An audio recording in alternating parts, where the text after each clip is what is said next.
and no live streaming. We have head coach Matt Luke, and we'll start taking questions.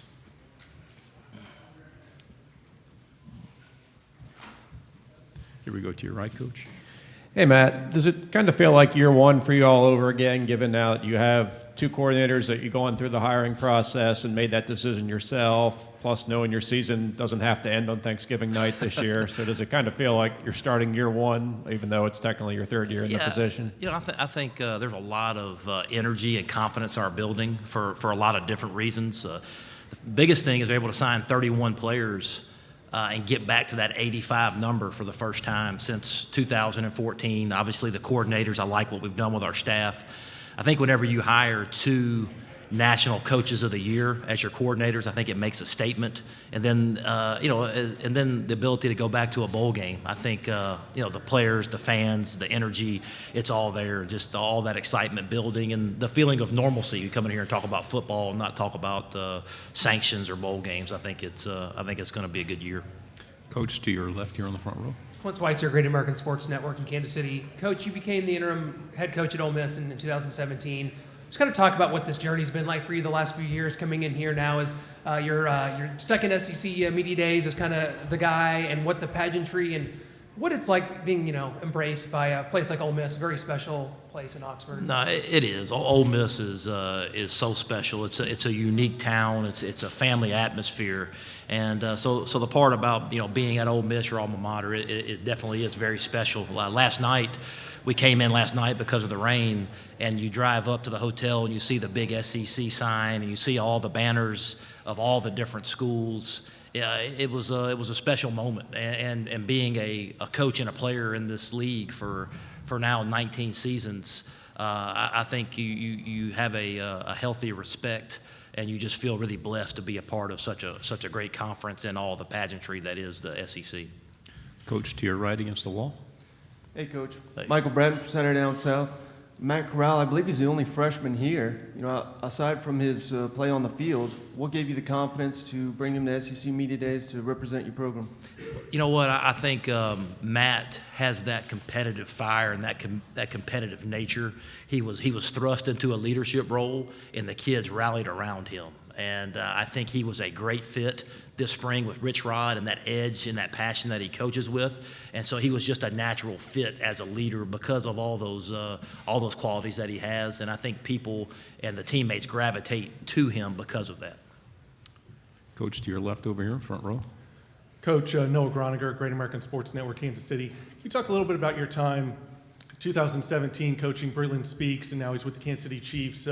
Started off in a 3-4 outside linebacker. Now he's moving back inside. Can you talk about that transition for him, moving back inside, kind of where he's more comfortable? Yeah, you know what? I think one of the things, Breland was a linebacker in high school, and but the thing that made him unique was his versatility. We played him in a lot of different positions, 3 technique, defensive end, but I do think he'll be more comfortable there.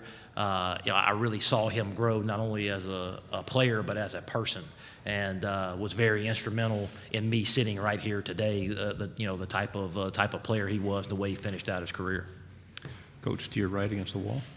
Coach, obviously Memphis is the first game on your schedule, but the first SEC game is against Arkansas. What do you see in that program and the direction it's going, and what Chad Morris has coming into his second year there? Yeah, you know what? I got a lot of respect for Chad. Obviously, I think he's doing a great job. And as far as our focus, all of our focus has to go on Memphis because it's our first game. I think that will be a huge game for us, a huge test for us, because I think that will be a springboard if we can find a way to get that one done, to have a packed stadium in Vaught-Hemingway in a night game in the first SEC game. Coach, to your left, third row. AJ Spur, 90.7 WVUA-FM Tuscaloosa.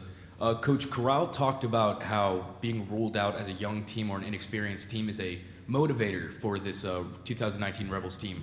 How big of a factor is that, and a driving force is that to this 2019 Ole Miss team? Well, I think it's big. I think playing with an edge and playing with that emotion and that chip on your shoulder will be very important for a young football team. And I'm excited about the opportunity. There's going to be a lot of new faces. but a lot of talented new faces. I think we recruited well, and I'm excited to see that depth really show up. Being back at 85 scholarships, although they're going to be young, I think it'll be fun to watch that competition and those young guys competing, and just really excited about that and the attitude of the football team. Coach on the camera bank. Rashad Snell, Alabama News Network in Montgomery. Right here, Coach. Gotcha. Right here, Okay, Coach. gotcha. Yep. All right. Just talk about the transfer of Cavante Ruggs and how him transfer is going to be a loss to that defense. Yeah, you know what? I thought, Cavante, we obviously wish him the best of luck moving forward. It was just a situation where, he felt like it was best for him to move on, and we wish him nothing but the best. But he's a tremendous young man and he's got a bright future. Coach to your left, third row. Hey, Coach, Jacques Doucet, WAFB-TV.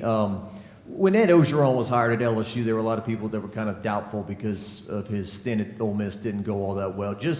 I just wanted your thoughts of observing him over the years as a coach, how he's matured, how he's come along now and kind of stabilized his position at LSU. Yeah, I was fortunate enough to work on his staff for 1 year there at Ole Miss, and just was very, very impressed with his work ethic and the way that he went about his business and recruiting. But I think as a head coach you grow. I mean, no different than me. I think experience is the best teacher, and seems like he's started to be himself and not trying to be somebody else, but to really be himself. And I've been very impressed with that. Coach to your right. Hey, Coach. Hey. Mackenzie How you Simon from the Clarion Ledger. Going back to you having such a young team and a bunch of new faces, what's your philosophy coming into this season, or a motto you have the guys talking about? You know what? I just think I'm excited about the energy and the chip that they're going to play with. I thought on both sides of the ball, on defense, we're installing a 3-4 defense with Coach McIntyre, but to see them buy in, to see them playing with a chip on their shoulder, a bunch of guys that have played a bunch of football and they're tired of hearing about how bad they are, and to see them grow and their confidence grow is really special. And offense, you got a bunch of young, talented guys, and we will be young, but I think this offense is going to be fun to watch. I really like the direction that Rich Rod is taking it with the attitude and the toughness and the edge. So I think, although we'll be young, I do think we got some very, very talented players that'll be fun to watch. Coach to your left, second row. Jordan Campbell, Fox Sports Shows. Obviously, your offense was very explosive. Your defense struggled at times. I know it's a big hire for Mike McIntyre to come in. Was there any hesitation on your part switching to the 3-4? And what's going to be different about that unit that you feel is like going to make an impact this season? Well, again, I'd worked with Coach McIntyre several years, so I knew about him as a person and knew the type of teacher that he was. And I really, with all that experience coming back, it made it a seamless transition in the spring. In a lot of ways, guys like Kadir Shepard and Chuck Wiley were able to play out that outside linebacker, and it just seemed like a natural fit. So I was really excited to see them kind of take Coach McIntyre's personality and to see those guys be in the right position and their eyes in the right place. And I think you saw, if you watched the spring game, you saw and I think you'll see it when we take the field against Memphis. I think you're going to see a much improved defense. Coach to your left. Coach, this season you'll be going on the road to take on both the Alabama schools, both Alabama and Auburn. What do you have to say about how difficult that atmosphere will be for your team to play into, and also what do you have to say about the test that both of those teams will be giving your team? Yeah, absolutely. Anytime you go on the road in the Southeastern Conference, it's obviously a tough challenge. You have to deal with the crowd noise as well as you're playing against a very, very good opponent. But it's why you sign up in this league. It's what makes this league so different and special is the opportunities to walk into those stadiums. And I think that's why you see the SEC to continue to recruit well, is playing in those atmospheres and those environments. That's why you coach and that's why you play. Coach, right here to your. It wasn't that long ago. I'm Brandon Adams from DogNation.com. It wasn't that long ago the SEC West was sort of seen as way more dominant than the SEC East. It seems like the last couple of years there's been a little bit more parity in the league. Is that kind of your perception that the balance has kind of been restored in the league a little bit? Again, and not to toot the SEC's horn again, but I think that's what separates us is top to bottom. Week in, week out, no matter who you play, I think there's great teams with great depth, and you have to play your best game to win. And regardless of SEC East or SEC West, I think top to bottom, I think the conference is really strong. Coach, over here to your left, please. AJ Spur, 90.7 WVUA-FM Tuscaloosa. Coach, keeping on with the theme of this young team, can you talk about the receiving core for this year and what they learned from elite receivers like DK and AJ from last season? Yeah, absolutely. I think the receiving core in particular, it's been a unique perspective to see it get passed on from Dante Moncrief to Laquan Treadwell and Quincy Adebayo and Evan Ingram, and now to AJ and DK and Lodge, and now they've kind of passed the torch on to Elijah and Miles Battle, and you got some freshmen coming in, Jonathan Mingo, Dennis Jackson, Jaden Jackson. We have some very talented young receivers coming in, and it's pretty cool to see an impact that Dante Moncrief, who's not even in the program anymore, he's still having an effect this year just because of the work ethic and the way they've kind of passed that torch down. But I'm just really excited to see the youth and the energy and the passion and those guys competing to try to get on the field. To your right against the wall. Coach, so this is the first season in a few that Ole Miss can actually go to the postseason. And I know you guys said the right things in the past, but can you sense that your players realize that everything's in front of them for the first time for a couple seasons? Yeah, absolutely. I mean, there's a different energy in the building. I think it's very refreshing to come in here and to talk about being able to try to go back to the postseason. I think that's a huge deal. I think our players are excited. I think our fans are excited, and just really looking forward to that opportunity. I was fortunate enough to be on a team as a player in 1997 to come off probation and send that senior class to a bowl game. I think just seeing the looks on their faces, and I'm just excited about that challenge and looking forward to it. Rover to your left.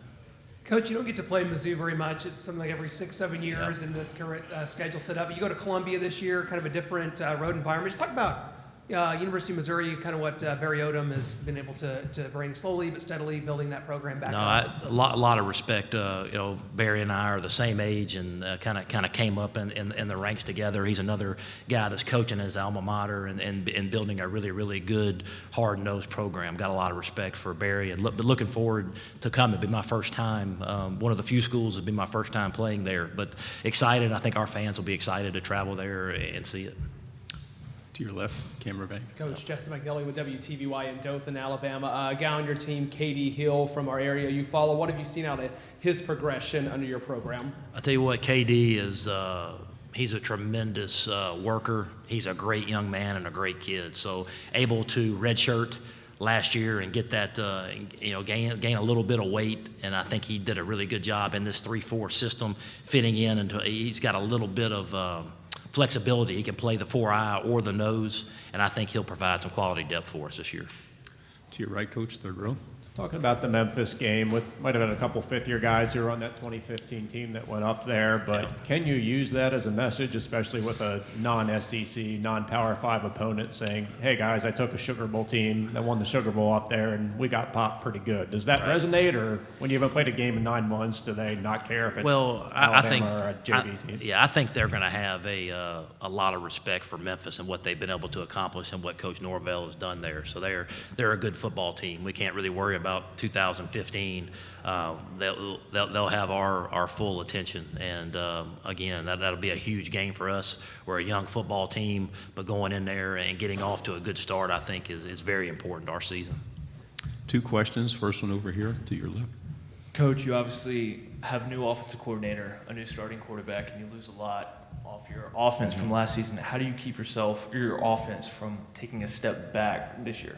Well, you know what, I think having that attitude and that edge, we talked a little bit about, sometimes it's not about the 11 best, it's the best 11, about guys coming together and playing together. And I thought I was most impressed with Rich this spring was his ability to get the most out of those guys. Even though they were young, the way they played with an edge and they played with a toughness and a swagger.